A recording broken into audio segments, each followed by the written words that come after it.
You are listening to the Two and Out CFL podcast, a proud member of the Canadian Football Podcast Network. I forgot you're a card-carrying member of the Drew Willie fan club. You might be president. Grab some poutine and a double-double. It's time for the Two and Out CFL podcast. Now they have to kick it out, and they do! Every week, Travis Currah. Does anybody still care about this podcast? And Brazilian Tide. Hunters are people, too. Talk fantasy football, bring you the latest in CFL news, and sprinkle in a little bit of nonsense. Are you kidding? This is unbelievable! Ready, set, hunt! Oh, yes, Travis Currah and Brazilian Ty with you. And yesterday was National Hot Dog Day. Ty, you probably have the least cultured palate out of anybody I met. You have to like hot dogs, right? Love hot dogs. Are they a sandwich? I'm not getting into this. No, yes or no? No. I agree with you, actually. Okay, because everybody else will disagree. What do you put on your hot dog? Barbecue sauce or HP, depending on what I have, onions, and salt and vinegar chips. Salt and vinegar chips? Now you actually more adventurous than I thought you were. They really go on anything. I'm boring. I like the old ketchup and mustard, but there seems to be a movement these days trying to delete ketchup from the world. Well, just Heinz ketchup in Canada. Yeah. Why get rid of a good thing, from what I've heard? You don't like ketchup, do you? No, it's the worst thing in the world. Doesn't like ketchup, doesn't like gravy. Man, what do you eat? Like, what did you eat for supper yesterday? Chicken breast and minute rice in a cup. Holy crap, man! I'm actually impressed with you. Hey, if I can make it in a microwave, I gotta roll with it, because I have a kitchenette suite in my hotel. There's no fan above the stovetop, so if I make anything that is a little bit smoky, the smoke alarm goes off. Oh, well, that's frustrating. And I don't want to cook something on power 1, because then it takes forever. I cook on high heat as quickly as possible, because I don't start cooking until I'm starving. Until it's an absolute emergency. Basically, yes. Oh, I love you. In the Huddle with Currah and Ty on the Two and Out podcast. Okay, there is actually a lot to go through on this podcast, so let's try to blast through this. We have to talk about Terrell Owens. Now, when the Eskimos first put him on their neg list a month ago, I said there's probably a 10% chance that he plays in the CFL. Now, I don't know if that's accurate. He's triggered his 10-day window with Edmonton, which has to mean he's serious about playing in the Canadian Football League. So all Edmonton has to do to retain his rights is offer him a minimum deal. But at 44 years old, I can't see that happening. And Nick Lewis said it on Twitter as well. He doesn't think that T.O. wants to play in Edmonton. I think he probably talked to his buddy Ocho Cinco, asked him how Montreal was, asked him how the East was. And I think if T.O. does play a game in this league this year, it's probably going to be for Montreal or Toronto. Like he said, he's even said, or his agent came out and said that his goal is to play on the East Coast. Whether or not that actually happens, I don't know. But I don't see how he cracks the lineup in Edmonton with the receivers they have right now. Toronto could use him, I guess. Montreal doesn't have a quarterback to get him the ball anyways. Is he going to be effective enough to even make a lineup? Well, they don't have a quarterback. I'm telling the truth. Drew Willie. Don't besmirch the name of Drew Willie. I forgot you're a card-carrying member of the Drew Willie fan club. You might be president. I don't think he's going to be effective enough to really crack any lineup He's 44. Yeah, he ran a 4.40, but is he going to be able to keep up with the high pace? Being in shape is different from football shape. I know I sound like a broken record when I say that, but there's none of this 30 seconds in the huddle and get to catch your breath.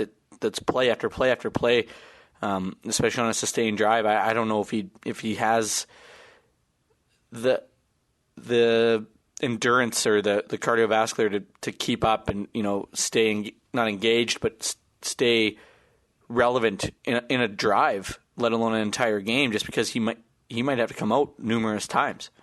In Edmonton, I think the only jobs there that are safe are Duke Williams and Terrell Walker. The other guys, if he can beat them, why not throw them onto the field? But that being said, I don't think he can beat them. I don't know. You have to get him to practice to see if he can, and I don't know if he's willing to put in the work for a few weeks to show that he shouldn't just be handed this. I have to think that he talked to Ocho Cinco and found out that this isn't a cakewalk. This is not an easy league to just walk in and play. And his little 4.40, I get it. It's real cute. But football players get tested on turf. He did it on a track with his buddies with a stopwatch. Okay? I could probably, if I had you timing it, I might be able to do a 40 under 12 seconds. Maybe. I've seen you run me down across a rugby field. I think you'd be a little quicker than 12 seconds. Dude, I used to be fast, but since my back injury, it slowed me down. I did have your food. I did have your food. That's true. If you put a bumblebee nest behind me and you take my food, I might be able to run a 4.340. But there are some betting odds out there on whether T.O. plays one game in the CFL. I can't believe that this exists. I might later. What are you going to bet? It's plus 110 that he does play. So it doesn't pay that much. I don't even know if it's worth betting. Oh, no. I'm not going to. No, because I would be betting against that. So I'd be picking the favorite, and it's not going to pay. No. Might have to parlay it with something, with a couple futures, but I don't know. Maybe I'll look into it and let you know. I mean, what's a futures bet? Yeah, that's true. I don't know what that is. Yeah, I'm not. So you don't think he's going to play? I don't. Here's the thing. I think he might get put on a practice squad and given a shot. And the thing is, if he gets put on a practice squad, he's a big enough name. It doesn't matter that they're going to put him in whether or not he beats somebody, I think, if he actually signs. I just don't know if he's willing to go on a practice squad, Mm-hmm. I really don't know, and I think at 44 years old, it would make him the oldest position player in CFL history. Once you get that one hit in at 44, I'm 30, and if I got hit like some of these guys get hit, I'd be done. So at 44, I know he's in great shape, but he hasn't been hit in 8 years. Yeah, like his safest bet would be to try to get in with Ottawa because you don't have to get hit by Kyrie Bear. Mm-hmm. So if he were to sign anywhere, he would probably be best suited signing for Ottawa. Now, this news from Edmonton I'm really interested in. Nobody claimed the over $70,000 50-50 from last week. And some people don't understand this. That's what you win in Edmonton, $70K. Mm-hmm. You don't win $35. So they've applied to the Alberta Liquor and Gaming Commission or whatever they are to have this carried over to a future game. The next home game for Edmonton is August 2nd against the Riders. It's a Thursday night. I can actually see them holding off on that, though, and maybe not doing that at the Rider game. There will be a crowd. They will get a huge number. But I could see them not wanting to do it on a Thursday night. Yeah. But that being said, if you're going to have 45,000 people, which is a distinct possibility, if Saskatchewan travels, we know this. That pot. Forget about whoever is going to win. Think about what the Golden Bears are going to take away for their program. Yeah. I think if you got a game where there's 45,000 people and it's already starting at $70K, more people are going to buy more tickets. It's going to create more of a revenue for that 50-50, I think you almost have to. It makes more sense to do. Sure, somebody from Saskatchewan could win and everybody will boo and whatever, but look at the bigger picture here, and the U of A Golden Bears are going to get so much more into their system. I could also see them holding off for the Labor Day rematch against Calgary as well, which will be a big pot either way. I just hope it's not the Montreal game. I mean, the game means nothing. West versus East. It's not really that exciting, but I mean... There's 10 people there. Yeah, if you want somebody through the doors, if they got a shot at winning a bunch of money, maybe they'll do it. I don't know.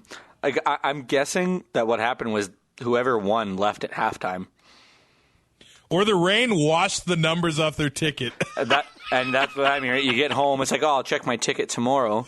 Oh, and no. you pull it out of your pocket, and it just rips apart. No! There's got to be somebody out there that's just tearing their hair out right now. I didn't buy any tickets. Yeah, so, neither did I, man. Not for this one. Well, basically, I got to my seat, went down for Westivus, and that was it. I'm like, I don't want to move because I'm cold. Yeah. I just want to stay huddled up. Which you should move to stay warm, but that's besides the point. Well, no, I tried to stay as small as possible. There's not a lot of room to move in our seats. Yeah, didn't want to miss the great action on the field. It's a big few weeks in making a coast-to-coast Canadian Football League a reality. They did have a vote in Halifax City Council on whether to get a report on a stadium, and it was unanimous. Yes, 16-0. They've actually registered the Atlantic Schooners name, Anthony LeBlanc from Maritime Football says. So in the next month to month and a half, it's a really crucial stage at making that 10th team a reality in the CFL. And we've been saying this. I know, the broken record thing, but they're going about this the right way. I'm trying not to get my hopes up too much, but everything's going in the right direction. This is going to happen. I don't see how it doesn't unless something goes horribly, horribly wrong with the stadium issue. I think that's the only way that this doesn't happen. The group they have in there right now has done everything the league has asked, has done everything that they've needed to do before they even came to the league. They've done all the checks. It's just a situation where it just seems like it can't fail to start with. See what happens in year 8, 9, 10. If they're not a good football team, the story could change. But initially, I don't see how this fails. I don't see how it happens. All right, let's talk about this week's games. Join 2 and Out for CFL Fantasy and CFL Pick'em and show Currah and Ty what you got. They are who we thought they were. Just click cflfantasy.tsn.ca. Enough from talking about it. There has to be consequences. And pick'em.cfl.ca. We start with Thursday Night Football. It is the Riders and the Ticats in Hamilton. Is this right? The Ticats are 10.5-point favorites? Yep. Wow. I'm not that surprised. It's not very often where teams go back-to-back and have a bye week in between. This doesn't happen all that much. So, of course, the Riders won a couple weeks ago in Regina, 18-13, a very ugly game. I kind of had the expectation that the Riders would use the bye week and this week of practice to get another DB in there. But things are there. They look like they have the exact same depth chart heading into this game. Well, it worked 2 weeks ago, I guess. Yeah. You see all these teams signing DBs and Saskatchewan just rolling along. Like, you have your best player playing out of position. That is not a formula for success. I don't understand it. I get it. He's had a couple interceptions and some touchdowns. They've won a couple games, but at some point this has got to end. Do you like any Riders on your fantasy team this week? Not overly. Maybe Thigpen, cheap option, averages is right around his own average there against Hamilton.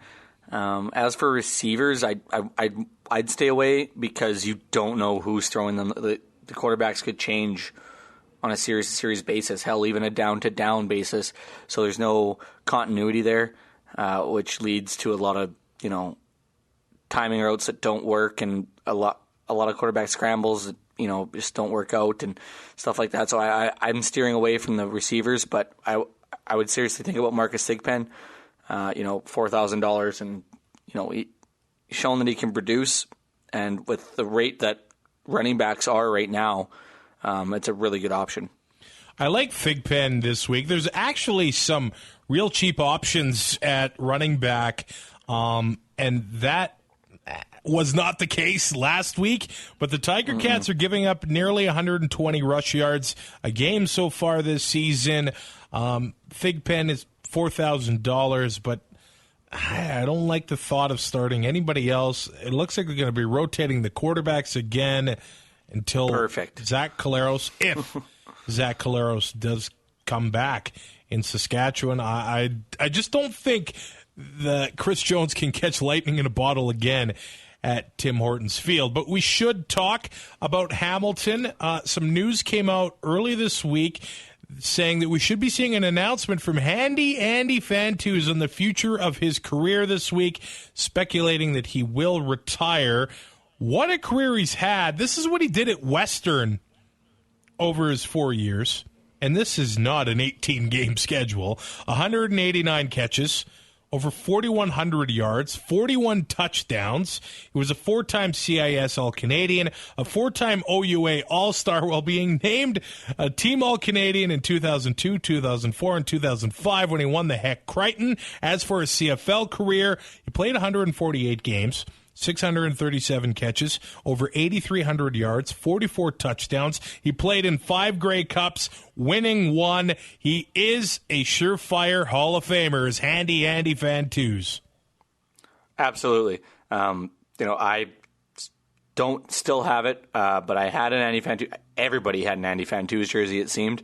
The only knock that anybody could have against him is that he's only won 1 Grey Cup, but, one was the too many men. The next one, you were playing the best team that we've seen in however long. I know Calgary does nothing but win, but they haven't had the playoff success that Montreal had.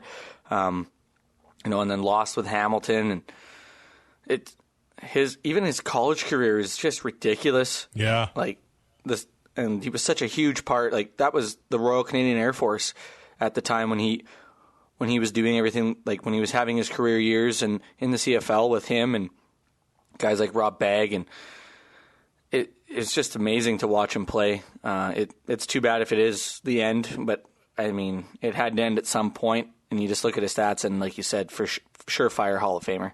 Wasn't the fastest guy, but the hands. I mean, that's why he's Handy Andy to us anyway. I don't know if he's Handy Andy to anybody else. And he was a smart receiver, a tough receiver. He had some injury troubles later in his career, after he came back from the NFL for a little bit there as well. And how about Fantuz Flakes? I never had them. You never did. I'm not a big cereal guy. Neither am I, but I definitely had a box of Fantuz Flakes. I was all about the All Dressler chips. Yeah, those were good too. Speaking of the current Tiger Cats, it looks like Luke Tasker is a game-time decision this week, so keep an eye on that. You might want to have Saunders and Brandon Banks on standby. Banks is already a target machine as it is. I don't know if he could be seen a little bit more this week. Don't forget about Jalen Saunders. Terrence Tolliver, the guy, 17.5 points a game against Saskatchewan, and he's the cheapest receiver out of their big 4. If Tasker doesn't play, there's going to be a target that it's going to end up being against Duron Carter, and it's going to be Tolliver. And we saw two weeks ago that he has the ability to beat Carter, just like almost every other receiver in this league, it seems. The size matchup. He's playing his position. Duron's playing out of position, so that's definitely a matchup to watch as well. Yeah, that's going to be a fun one to watch again. Now, Jeremiah Mazzoli in this one going for a CFL record, most consecutive games with 300 yards passing. And according to the depth chart, it looks like John White is going to be getting the start at running back for the Tiger Cats. Now, the Riders, that rush defense is second to one team, and that is the Calgary Stampeders. So the Stamps have given up 290 rushing yards. I don't even count the Stamps anymore. Like, they're in a totally different league. The Riders, 296. So there is not much of a difference there. I get picking John White because it's cheap, but the way that the Tiger Cats have used their running backs so far, I don't know if you can really trust it. Maybe they've been waiting for a guy with CFL experience to get up to speed. Nikita Whitlock was listed as a starter 2 weeks ago and got 2 carries. Yeah. So, what they list as their starter doesn't mean anything if a guy, like, they're rotating running backs like Chris Jones rotates quarterbacks. Yeah. But they're all pretty cheap. They're all affordable. So at this point, you're playing rock, paper, scissors to pick a guy to put in your lineup if you're going to look at a running back from Hamilton. Who you picking to win? I'm taking Hamilton. Saskatchewan allows over 30 points on the road. Carter's still at cornerback. And Hamilton is first in total yards per game at 580.3. Taking the Tiger Cats as well. I just can't see what happened a couple of weeks ago happen again, especially at home. No. If that happens again, then this season is the most messed up season in CFL history, man. If it happens again, we'll never see Zach Collaros because he'll just roll with Bridge and Watford the rest of the year and just switch them in and out. Yep, absolutely. And we'll see how they fare against Calgary in a couple of weeks. Ottawa is home to BC. They're 6.5-point favorites. Ottawa swept the season series last year, outscored BC by 12. So let's start with BC here, who I think we all thought had a lot of momentum coming out of that game and that second half comeback against Winnipeg, but they get brought right back down to earth. Solomon Elimimian is on the 6-game injured list after undergoing wrist surgery on Monday. Filling in for him, 7th-round draft pick Jordan Herdman. He will be playing middle linebacker for the Lions. Obviously, he does give the Lions a little bit of ratio flexibility. Could have Kevin Elliott get into the roster? Maybe he does. But Solomon actually coached Herdman a little bit at Simon Fraser University, where Herdman was a tackle machine. He didn't test well at the combine, but Wally said his football speed is good. So it'll be interesting to see what the kid does. I think he's in tough this week against William Powell and the rest of the Ottawa RedBlacks, but he's getting his shot. Nothing like baptism by fire. No kidding. How getting into your first game and you look up and there's just a freight train coming at you that is William Powell. I'd get out of the way. Yeah, if you were smart. Yeah. As for the running back situation in BC, Brandon Rutley was taking the first team reps at running back. He's not as cheap, actually, as I would have liked him to be. Mm-hmm. He's just under $5,000, but Jeremiah Johnson is not going to be playing. He suffered an ankle injury last week against Winnipeg, but tough spot for BC to be in after that big win last week. Yeah, having 2 big injuries like that, it seems like it could have the possibility to suck out all the momentum that they have. That being said, Lule back behind center again. Burnham and Arsenault still. These are guys that can catch the football and make plays. You still have Chris Rainey, who proved last week, he's a little more versatile. Was able to get in some carries and still return, do all that stuff. He caught a lot out of the backfield, so that's nice. Kind of give Lule a little bit of a safety valve somewhat. And like you said, Brandon Rutley, a lot of experience in the league, taking those first-team reps. That being said, Elimimian is a huge, huge loss for the interior of that defense. not saying Herdman can't step up and fill in that hole. Almost everybody gets their shot because of an injury.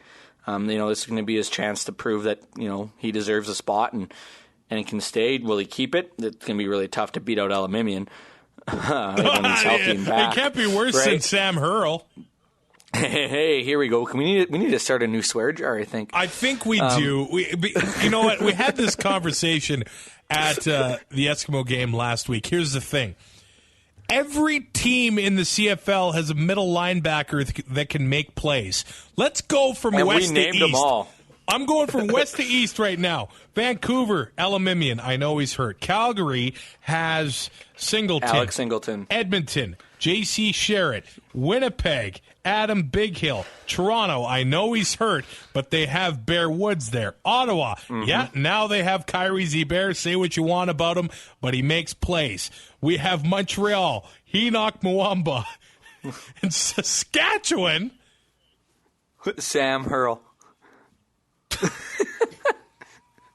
God almighty! That being said, this is Herdman's shot, 7th round pick, like you said. He's got an opportunity, and if he can step up, it's going to bode well for him. So, it'll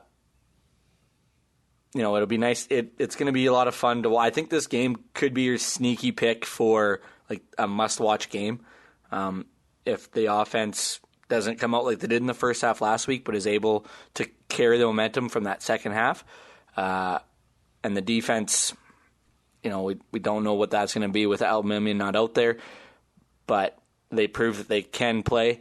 They shut out Winnipeg last week in the second half. So this team, though, I don't know, it seems a little Jekyll and Hyde early. I think a lot of that has to do with Jennings, but now with Lulay, it's a little bit more of a veteran presence, and I think it'll be a carryover from last week, and I think that we'll see a better Lions team.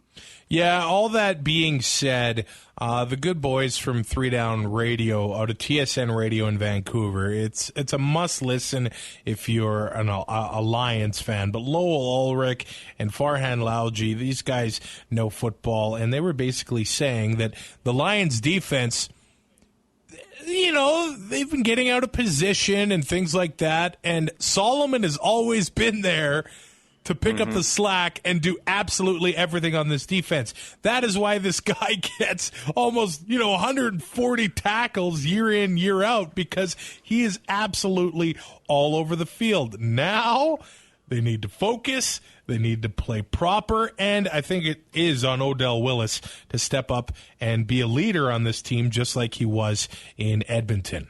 For sure. He's going to have to take that leadership role, and he did it when J.C. Sherritt went down. This is exactly the same situation, basically. He's playing pretty good football. Age doesn't seem to be that big of an issue right now for him. So that defense does have the playmakers on it still, even with Alamimian out. There's still guys there that can get the job done, but this Ottawa offense still pretty high-powered, even with people saying that Harris shouldn't be their starting quarterback. That stuff's wild. Quick notes on BC before we go to Ottawa. I have to assume Rainey is going to be seeing the ball a bit more, and Manny Arsenault averages right around 20 points against the Ottawa RedBlacks. But we are prior to Labor Day, and that's it's Emmanuel Arsenault. So I would cut that in half. Yeah, he seems to turn it on as the season goes on. As Ottawa goes, they've released a few DBs. Josh Johnson gets released. They end up signing 2 more defensive backs. That's such an interesting concept. That's mind-blowing. Teague Sherman gets released as well. He's been charged with sexual assault. The league already put out a statement saying, no, nobody else is going to sign him in the CFL. The reaction time that the league has now is just worlds different than it has been in the past. Well, and that was because we had the ghost of a commissioner known as Jeffrey Orridge. Yeah. Before this, Randy Ambrosi you're going to need the elk here. He's a no guy. Yeah. He's here to run a league and to run it efficiently, and that's exactly what he's doing. These calls to get Trevor Harris out of that starting gig in Ottawa are absolute lunacy, aren't they? Has anybody watched Dominique Davis play quarterback? Exactly. And Danny Collins wasn't that much better when they played Calgary, so I don't understand what people want here. But that's the key word in the equation here. Both of the losses against Calgary. And I know to win the Grey Cup, you're probably eventually going to have to beat Calgary. But everybody does in the Grey Cup anyway, so it doesn't matter. Yeah, so worry, cross that bridge when you get to November, I guess. Yeah, you got to get there. Yeah. And you're not going to get there with Dominique Davis and Danny Collins behind center. Not going to happen. So the people that think this they just need to go back under the rock that they're living under and quit. Just stop. Stop with it. Stop with this asinine idea that Harris shouldn't be your starting quarterback because you're stupid. So every single fantasy option in Ottawa performs near or better than their average against the BC Lions. Prices are starting to drop, though, on Greg Ellingson and Deontay Spencer. Noel Thomas might be a bit of a sleeper if you want to take a risk with him this week. But I think the big game here is probably coming from William Powell. I think so, especially with, like we said earlier, Elimimian out. The guy is a bulldozer, and he gets touches and he knows that he can't be stopped. Granted, he was stopped last week, but like you said, Calgary, they're the outlier right now. They're historically good. He averages 2 more points against BC than he does in his league in his average the last couple of years. So, and at 82.40, yeah, it's a little pricey, but you can fit one of those high price running backs into your lineup and still have room for other high point mid-range options. And the Lions, as it is, they have the worst rush defense in the league, giving up 152 yards on the ground a game. Take advantage of that. Brazilian Ty, who are you taking to win? I know I said that the BC defense has playmakers, but this Ottawa offense, I think, is just the overmatch. BC allows the second most points per game. Elimimian's now on the 6th game. Ottawa scores 27 points at home. BC allows 27 points on the road. I think it's just matching up for Ottawa to win. I don't know if BC can keep them out of the end zone when they need to. Sweep it. I'm going Ottawa as well. Winnipeg, 1-point favorites in Toronto. I think this game might be the game of the week. The Bombers, they split the season series last year, and the Bombers outscored the Argos by 7 points. Now, this week at practice, the Bombers a little banged up. Maurice Leggett, Chris Randall, Chandler Fenner missing some practices. Harris missed practice on Tuesday, but he was back on Wednesday. Harris is getting the ball a ton. They're working him to the bone, so they're giving him some maintenance days, I've noticed, throughout this season. And maybe that's what they were doing last week by giving the ball to Nick Dembski as well. Do you like any Bombers as far as fantasy goes? Weston Dressler averages right around 21 points against Toronto. His average is 13. He looks pretty against good the rest of the them. league. And he's at just over $4,300. Bowman, just over $3,000.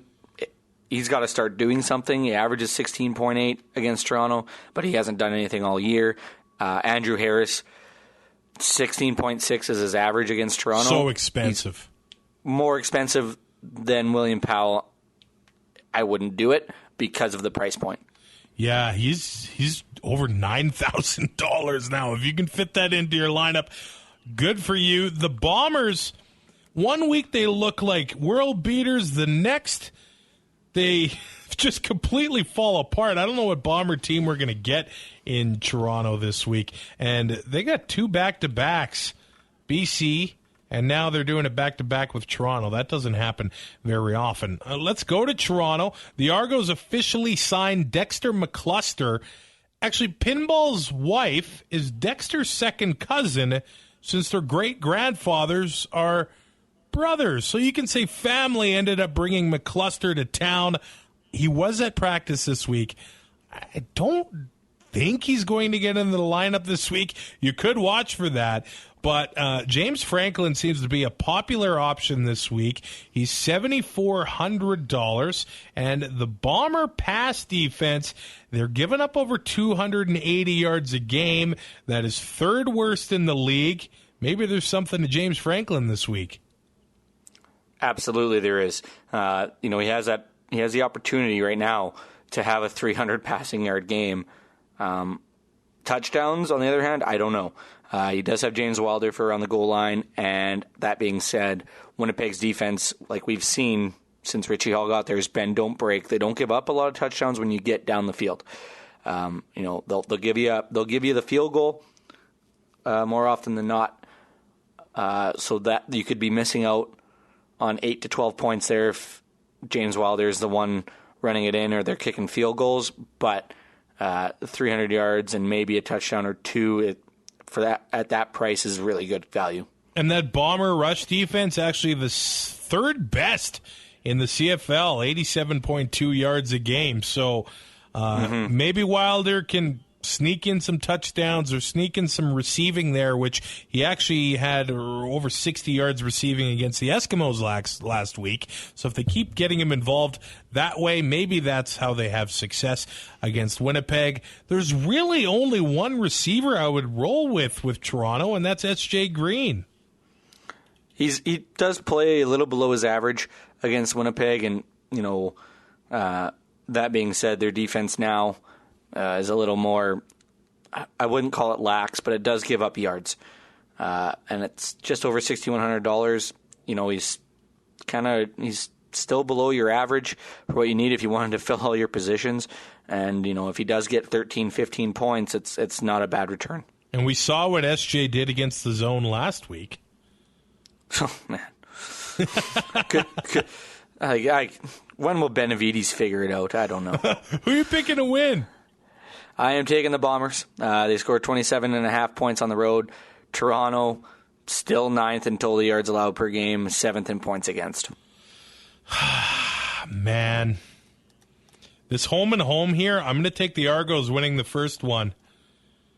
And then I'm just going to say it right now. I'll take Winnipeg to win next one. But if they win this week, I might change it to Toronto. I'm going to go with the Argos in this one. I really could see it going either way. Now, this game, it might be the ugliest game of the week. Maybe we can already call it that. The Calgary Stampeders, home to the Montreal Alouettes. So there's no betting line for this one yet? They don't even have a money line on it yet. I think it maybe broke the system. This happened last week as well because Winnipeg hadn't named a starter early in the week. And the line showed up Saturday morning, so I couldn't even parlay everything together. Not that it would have mattered because I would have picked wrong anyway. Okay. So maybe it was a blessing in disguise. So this is crazy. These two teams split the season series last year, but the Stampeders still outscored the Owls by 55. Yeah. How does that happen? Was it week 17 or something like that? It was a huge blowout. Like it wasn't even a football game. It was over at the first quarter. All right. So we start with some Stampeders news. Stamps great Larry Robinson has passed away at the age of 76. He did not miss a single game with the Stampeders over 14 seasons. He played both DB, started as a receiver. Does that sound familiar? But he also played kicker.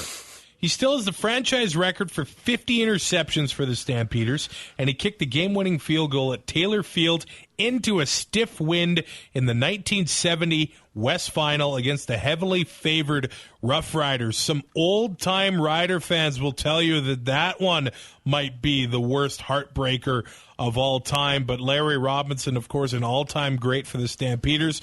we just don't see enough DB/kickers anymore. Yeah, no, those are a dying breed for sure. They definitely are. I love how in the old days everybody used to do 2 or 3 jobs. He returned kicks as well. That just doesn't happen anymore. Of course he did. Of course he did. Yeah, absolutely he did. Like, I can barely like brush my teeth and look in the mirror at the same time. Another all-time great, Nick Lewis, will be signing a 1-day contract to retire a Stampeder this weekend. You knew it was going to happen. I'm kind of surprised it took this long, but the Stamps are playing the Alouettes, his only 2 teams he played for in the CFL. But he coached with the Riders. That's true. In training camp for, 2 days? I think his wife's from Regina as well. Huh. The more you know. Good for him. Yeah. Oh, I feel like I'm on Reading Rainbow right now. As for current Stampeders, Nick Arbuckle has taken the majority of practice reps for the Stamps. Bo Levi got banged up last week. He still bought his offensive line gifts. Didn't they let him down on that play? Did you see the one guy that had the keyboard? He did not look happy. That poor guy. He just got like a keyboard for... The other guys are getting Nintendo Switches and PlayStation 4s. Man, Bo put out a lot of money for his O-line, though.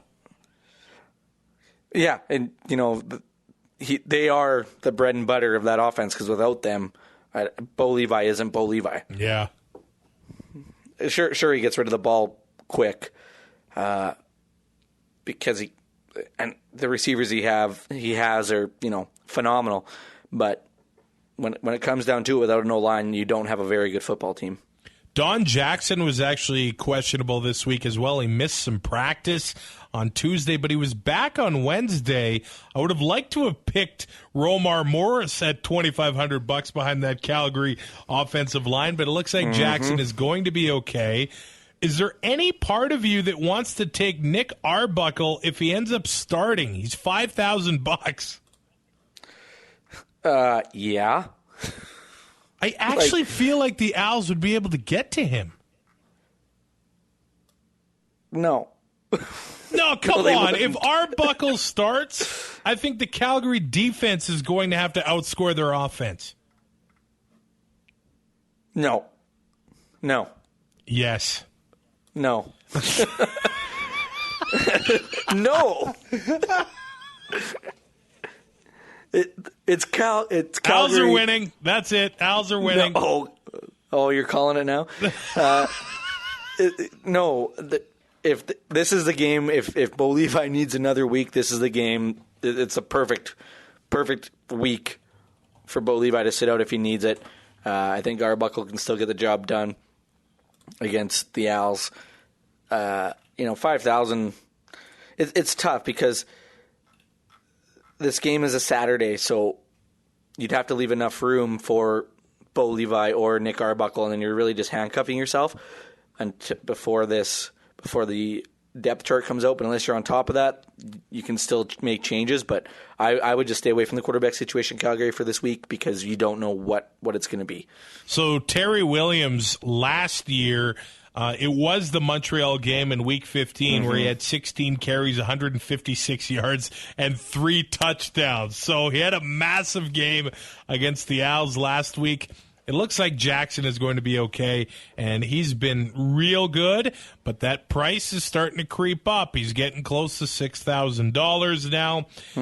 If Bo is not playing, Don Jackson will be a must start. He has to be the only must start on Calgary. I think so. Yeah. I think so for sure, because if it is Arbuckle, they're going to be leaning heavy on Jackson.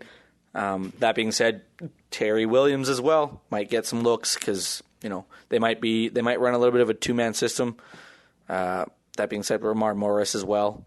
I don't know how many carries he would get, but at least if you start Williams, he's a little cheaper than Don Jackson, and he might get some carries if they're leaning heavy on the run, and then you'll still have those return opportunities as well if he's going to go back to doing that. The Calgary defense is an attractive option, but they're over $5,500.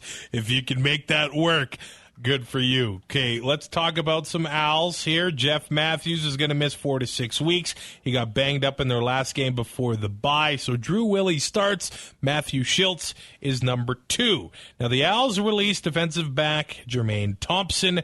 They also released left tackle Xavier Fulton, so maybe it wasn't such an accident during training camp when they let him go. They end up signing Canadian left tackle Tyler Johnstone. They got him in the supplemental draft, and it looks like he's going to be in the starting lineup this week. That's 4 out of 5 linemen right now that are Canadian, and they've gone with 5 in practice before. If they can go 5 Canadian offensive linemen and do okay with it, I think that's big for the Als, and say what you will about them, but it seems like their Canadian depth is better than Saskatchewan's. So let's get this straight. There's been 2 DBs released this week. Yeah, I don't know if they can play corner, though. But I would take my chance. I would take the chance on that. Here's the thing. You'd think a defensive back should be better at playing corner than a wide receiver. Absolutely. There's no question in my mind. Whether he's a safety or a Sam or whatever he is. And it also makes your offense so much better. Because now you have your number 1 receiver back where he's supposed to be. But now we're getting off topic, sorry. Right now, the depth chart for the Als last game had a Canadian right tackle with Xavier Fulton starting at left tackle. So if they go with that same lineup, they'll have all 5. Like you were saying, they are practicing with 4, which is still huge. Big ratio buster to have that 4th guy on the offensive line. If you get 5, even better. And especially with the Canadian talent they have on the defensive side of the ball, they should be a better football team on paper, but their quarterback issues is what really holding them back. That being said, Drew Willie's a non-starter right now. Not a chance against Calgary. Right? Historically, one of the best defenses we have ever seen. I almost don't start anybody from this team. Hey, if you're one of those guys that sits at the blackjack table and you got a 20 and you say, hit me, maybe you want to start Chris Harper. He's starting in place of Chris Williams. I mean, I don't know. Maybe there's a shot that there's some garbage time touchdowns that happen here, but like we saw against Ottawa. Maybe there's a shot at that, but you're just throwing a prayer into the sky. Yeah, you're hitting on you're hitting on 20 when the dealer is showing a 7. Yeah. No. Stay so far away. The Als lineup this week, or their fantasy options this week against Calgary, are Chernobyl. That's a swear jar. No, it's not. Because how can you say that's fact? Are you going to start any Als are you going to start anybody right now against Calgary's defense? No, it doesn't seem very smart. Exactly. I rest my case. Okay. What if the Als win this game? What are you going to do? Are you willing to put a Brazilian on the line? I don't need one. Why? Did you recently get one? Well, I guess I could do the backside. Okay, that's the bet. Well, actually, oh man, no, we got to do something else. But I'm so confident that I would almost bet anything. That's the record. I don't know. Let's talk and then we'll tweet it out. Maybe we'll get a couple options to get a vote going. Okay. That being said, talking about personal grooming habits, me and the groom next week are getting pedicures before the wedding. Pedicures. And a foot and leg massage. It's going to be unreal. I couldn't do it. And then we're going to, but the thing is, don't tell his father-in-law because he might not be allowed to get married if we do this. Well, why did you tell me then? This is on the podcast. Yeah, but you can tell them after the wedding. That's not up to me now. This is in the internet. This is. Or are you going to be the guy who stands up and when somebody has any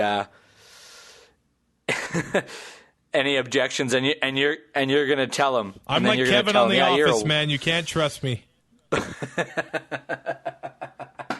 I just imagine you carrying in a big pot of chili and then it falling everywhere. Okay, the Alouettes off the bye. You still don't want to pick them? No. Alouettes off the bye. Oh, their entire record off the bye was based on Mark Trestman, and they don't have Mark Trestman anymore. They beat Mark Trestman and the Grey Cup champion Toronto Argonauts last year off the bye. Blind squirrel finds a nut every now and then. Calgary's defense right now is ridiculous. Montreal doesn't score on the road, only averaging 16 points a game. Calgary puts up over 31 points a game at home. If Bo Levi starts this game, it's in the bag. The game is over as soon as that ball is kicked off. Yeah, I'm picking the Stamps too. Okay, quickly, what's your fantasy lineup looking like? Matt Nichols, William Powell for obvious reasons. I had to take Marcus Stigpen, Weston Dressler, Jalen Saunders, taking Emmanuel Arsenault because he was the cheapest option I had because I had to find a way to fit the Stampeders defense in at 55-80. Well done. So I've got the skeleton of my lineup set. I'm trying to fit S.J. Green, Brandon Banks, William Powell, and James Franklin all in. Now, good luck with that. Yeah, because I had Romar Morris in there, but now that I've got news that Don Jackson's coming back, I'm going to need to change that as well. But that is, and I got the Hamilton defense against Saskatchewan, so that's how I'm able to fit those in right now, because I don't know if the Riders can do it again at the donut box. I don't have that confidence.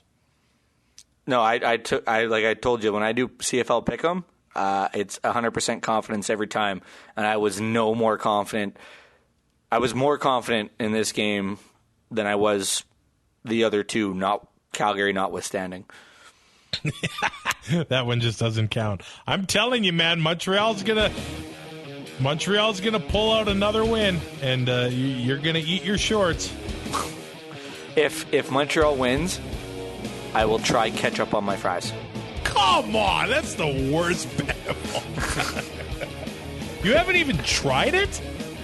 By accident once, yeah, I did. It was gross. Wow. On that note, enjoy the games. You too, Tyrell. Oh, I will try. Okay. Give us a rating, a review on iTunes. We're all over the internet, all over the place. Proud members of the Canadian Football Podcast Network.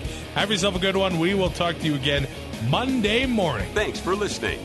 Find more great shows like this at CF Pod Network on Twitter.